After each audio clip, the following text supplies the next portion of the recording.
أعوذ بالله من الشيطان الرجيم.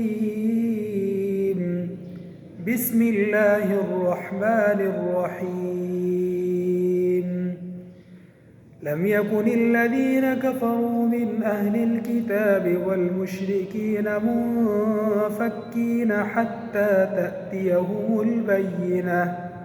رسول من الله يتلو صحفا مطهرة فيها كتب قيمة.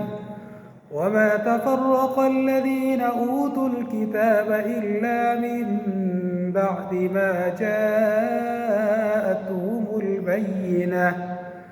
وما أمروا إلا ليعبدوا الله مخلصين له الدين حنفاء ويقيموا الصلاة ويؤتوا الزكاة وذلك دين القيمة.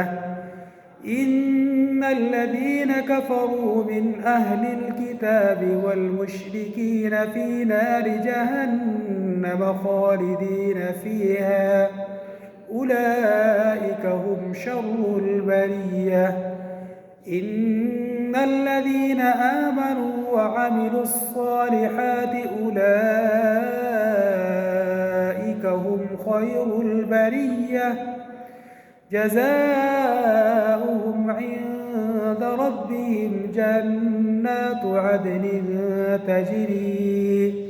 تجري من تحتها الأنهار خالدين فيها أبدا رضي الله عنهم ورضوا عنه ذلك لمن خشي ربه. صدق الله